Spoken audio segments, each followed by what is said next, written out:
Salut tout le monde, j'espère que vous allez bien. C'est Oiseau Bleu, ça me fait plaisir de vous retrouver dans cette nouvelle vidéo. Aujourd'hui, on va parler d'un sujet super intéressant, c'est l'intelligence artificielle en e-commerce. Alors là, déjà, pour tout ce qui est déjà IA, etc., au niveau du content, on est au courant. Bon, voilà, c'est un truc très très sympa, ça permet vraiment de faciliter le travail. Mais là, il y a l'IA qui rentre dans le domaine des ads. Et donc, la question que ça pose, donc je vous la pose tout de suite, hein, j'aimerais avoir des réponses de votre part directement dans les commentaires, ça m'intéresse. C'est en gros, est-ce qu'une intelligence artificielle sera beaucoup plus pertinente et beaucoup plus capable en fait de prendre les meilleures décisions pour gérer vos campagnes publicitaires? Bon, je suis pas très porté sur les campagnes publicitaires, hein, ça fait un bail que j'ai laissé ça un peu de côté, hein, je préfère vraiment tout ce qui est organique, etc. Et c'est pas un problème, hein, parce que les campagnes, ça peut se déléguer à tout ce qui est SMMA. Mais là, du coup, Facebook, Google, etc. Si en fait on a une intelligence artificielle qui va rentrer en relation avec une autre intelligence artificielle, c'est-à-dire celle des régies publicitaires, qu'est-ce que ça peut donner? Est-ce que ça peut être plus intéressant? Est-ce que ça peut être quelque chose sur lequel il faut vraiment miser ou pas? Eh bien, en fait, c'est une bonne question que je me pose, dans le sens où on le sait maintenant, par exemple, si je vous parle juste, par exemple, de Facebook Ads, on sait que maintenant, depuis le Power 5, l'algorithme a été vraiment beaucoup plus simplifié. Maintenant, c'est votre travail de créative qui va déterminer vos performances, etc. Donc, c'est vraiment beaucoup de réitération, etc., etc. Bon, faut aimer faire ce genre de choses. Moi, perso, c'est pas mon kiff, mais moi, je le comprends tout à fait. Donc on a pu voir par rapport à Facebook. Pour Google, c'est un peu différent, etc. Donc il y a certaines variables. Mais la vraie question, c'est est-ce que cette intelligence artificielle sera capable en fait d'être beaucoup plus pertinente qu'un humain? Donc vraiment, c'est la vraie question que je me pose, et surtout que ça pourrait sonner en fait tout simplement la fin des agences SMMA. C'est-à-dire que tous ceux qui vous vendent des prestations à 2000, 1500, 3000 ou peu importe pour gérer vos campagnes publicitaires, bah là vous allez avoir une intelligence artificielle qui va le faire pour vous. Donc là on peut regarder un petit peu ce qu'il propose. Donc là il nous dit bon voilà, advertising, etc. Donc ads builder, optimization, ad copy, vidéo ads. Donc en gros il y a une capacité de générer des vidéos. Je sais pas exactement la pertinence du truc, hein, mais ça serait intéressant, hein, parce que vous connaissez aussi des outils comme Midjourney ou autres, hein, ou Dali ou peu importe, hein, il y en a plein qui font maintenant des images complètement incroyables, hein. Donc c'est vraiment ça peut être vraiment quelque chose qui peut être intéressant. Par contre, transformer ça en vidéo, là je me pose la question. Donc faudrait voir en réalité ce que ça peut donner. IA, segmentation et analytique. Donc là ça va être des trucs vraiment assez pertinents. C'est vrai que les datas, nous on peut être voilà, la personne qui gère les campagnes, ou vous-même, vous pouvez avoir je sais pas moi, votre femme, votre mari qui vous casse les pieds, vos enfants qui vous font pas dormir la nuit, vous pouvez avoir des problèmes X et Y qui vont peut-être alterner en fait votre capacité d'analyse, votre capacité de concentration, votre clairvoyance. Et c'est là où l'IA peut avoir une certaine influence sur le sujet. Et je trouve ça super, super intéressant.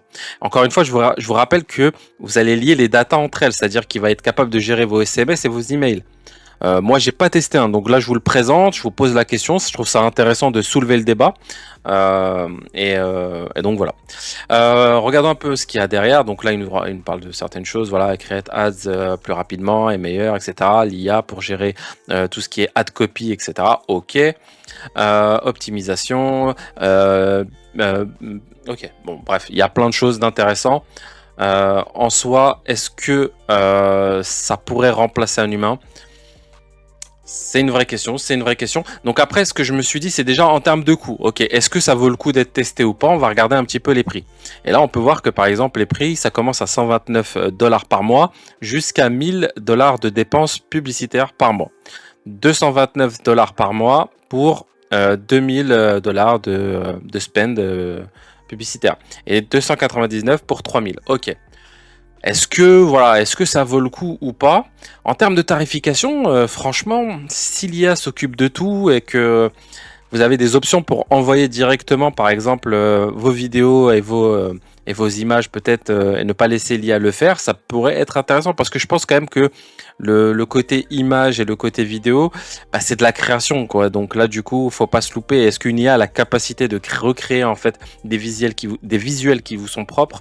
Autant l'image, je sais que bon, on peut le faire, hein. Il y a des outils, je les ai présentés dans la newsletter il y a quelques semaines. Donc des outils qui vous permettent de changer complètement l'environnement, de créer des ombres et de faire en sorte que voilà, si vous aviez, je sais pas moi, un produit que vous vendez, bah vous le mettez sur du sable avec une ombre et voilà, vous avez des images très très jolies qui mettent un peu en avant, qui créent du branding. Ou ça peut être autre chose, hein, ça peut être sur une table, ça peut être sur plein de choses, hein.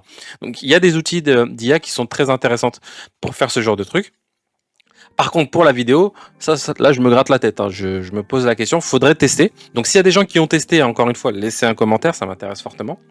Euh, donc voilà. En termes d'avis, donc j'essaie de scruter un petit peu les avis. Je vois qu'il y en a 356.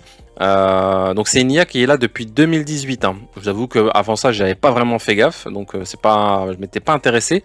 Mais là, en termes d'avis, de ce que j'ai pu voir, bon, bien sûr, il y a peut-être des fake avis, etc. Mais dans l'ensemble de ce que j'ai pu lire, donc j'ai passé un peu de temps, ça me semblait être des vrais avis avec des spécificités, avec voilà, des choses assez intéressantes qui me font dire que les gens sont réellement assez contents. Donc c'est un très très bon outil. Maintenant, à voir en réalité, qu'est-ce qu'on peut en faire. Ça, c'est une autre question. Donc après, je suis allé sur leur site, hein, adscale.com, et j'ai essayé voilà, de regarder un petit peu leur tarification à partir d'un certain niveau de scale pour ceux qui veulent pousser fort, combien ça coûte. Et donc là, vous voyez, plus on monte, plus par exemple là, 7500 à 10 000 dollars de spend par mois, on est à 600 dollars, ce qui est relativement faible, hein, vraiment, hein. Là, 10 à 15 749, 15 à 20 900 dollars, etc. Et ça monte jusqu'à 2900 dollars pour plus de 75 000 dollars de spend. Bah, honnêtement, c'est plutôt pas mal, hein. C'est vraiment intéressant. Donc là, ici, on a la liste des fonctionnalités complètes. Donc là, vous voyez qu'on a analytique commercial, indicateur clé de performance, analyse des tendances, création de segments clients, analyse des segments de clientèle, création de segments produits, analyse segments produits, aperçu et recommandations, tendance client, analyse des commandes, performance donc géographique. Nouvelle cohorte de revenus, produits vendus, etc. Aimant un nouveau client, donc là je pense que c'est pour les lignes magnétiques, etc. Donc ça doit prendre en compte les lignes magnétiques. Je sais pas, aimant nouveau client. Ouais, bon, pourquoi pas, il faudrait éclaircir un peu ce sujet-là. Produits en rupture de stock, analyser les performances des produits, visibilité de l'inventaire, bon, ok. Ensuite pour les publicités, donc plan de publicité basé sur les données, création de campagnes automatisées, bon, ok. C'est plutôt peut-être même pour Google, ça pourrait être intéressant dans le sens où si ça rentre par exemple avec du manual bidding, etc. Donc ça pourrait être intéressant. Création de campagnes automatisées, recherche, achat, affiché. Donc là je sais pas trop ce que ça veut dire. Facebook, Instagram. Copie magique d'IA, donc ça c'est pour la création en fait de texte pour les copies. Annonce vidéo magique, ça c'est vraiment la question qui me trotte. Optimisation de l'IA, ok, ça veut dire que l'IA s'optimise d'elle-même. Optimisation des budgets cross-canal, donc en gros ça vous permet de faire du multi-canal. La question c'est vraiment comment va se jouer en fait l'analyse, hein. En fait là vraiment il faudrait voir une vraie démonstration du truc.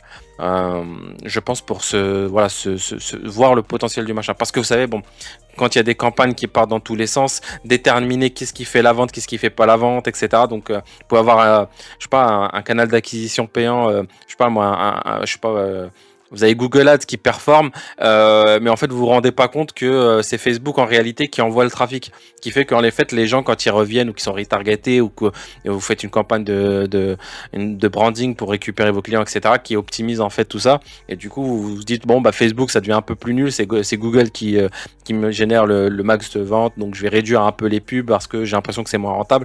Du coup en fait vous descendez vos campagnes Facebook et vous vous rendez compte que en fait il y a tout qui tombe en fait, et ça c'est des trucs qui peuvent arriver, ça peut être un peu chiant. Optimisation des enchères, conseil d'optimisation exploitable, publicité utilisant des segments clientèle, publicité utilisant des segments produits, synchronisation en direct de la boutique, des annonces, analyse publicitaire cross-sell. Ok. Donc c'est vraiment flou, hein, pour le coup. Moi j'ai un peu du mal à me rendre compte, mais franchement si ça permet vraiment d'avoir bah, je sais pas, vous vous lancez de l'organique, le truc prend bien, puis vous commencez à vous lancer sur des campagnes d'ads par exemple, et vous vous dites voilà, ça peut être cool, mais là trouver un, enfin moi je m'y connais pas trop, je sais pas, etc., etc. Bah, si vous avez une IA qui gère, qui crée vos photos, vos vidéos, vos ad copy, qui fait de testing, qui fait tout, franchement c'est cadeau, hein. Ensuite, donc ici on a SMS, donc forfait SMS basé sur les données, campagne SMS prête à l'emploi, campagne basée sur les déclencheurs et événements, segmentation clientèle intégrée, message personnalisé, rapport basé sur le retour sur investissement, générateur de flux SMS, analyse prédictive basée sur l'IA, c'est-à-dire là, en gros, ils font l'IA fait de la prédiction en fait, hein, c'est ok. Message basé sur le fuseau horaire. Ensuite, ici, on va avoir tout ce qui est email, donc modèle d'email prêt à l'emploi, campagne basée sur les déclencheurs et événements, segmentation clientèle intégrée, message personnalisé, rapport basé sur le retour sur investissement. Donc, vous voyez, c'est assez complet. Vraiment, c'est très, très, très intéressant. Donc là, on peut avoir quelques... voilà, je sais pas s'ils ont travaillé avec eux ou en tout cas ils sont en relation avec eux. Et on peut voir quand même qu'il y a quand même des gros, hein. On voit qu'il y a Converse ici, Global E, hein. Bon, pour ceux qui connaissent pas Global E, hein, c'est une boîte en e-commerce qui permet en fait tout ce qui est multilangue, etc., gestion, etc. sur le multilangue. Bon, bref, c'est un truc un peu complexe.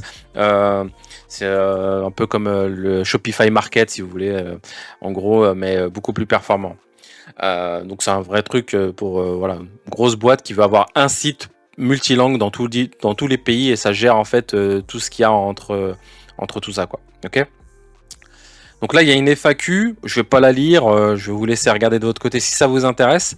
Moi, pour le coup, c'était vraiment pour vous faire découvrir, récupérer des avis, parce que moi, ça m'intéresse. Il y a des gens qui l'ont utilisé, s'il y a des gens qui vont l'utiliser et qui pourraient nous faire des retours, ça pourrait être vraiment cool. J'hésiterai pas, en tout cas, à moi, donner mon point de vue une fois que j'aurai un peu checké tout ça et vous dire mon avis là-dessus. Ok. Donc je pense qu'on a fait le tour pour la vidéo. Encore une fois, laissez-moi les commentaires, ça m'intéresse. Pour ceux qui veulent aller plus loin, j'ai une newsletter où je donne pas mal de pépites et de secrets en e-commerce. Donc si ça vous intéresse, n'hésitez pas à cliquer en description ou peut-être même le premier commentaire épinglé. Vous serez pas déçus, hein. Donc voilà. À partir de là, je pense qu'on a fait le tour. Moi, je vous dis à la prochaine. C'était Oiseau Bleu. Ciao, ciao.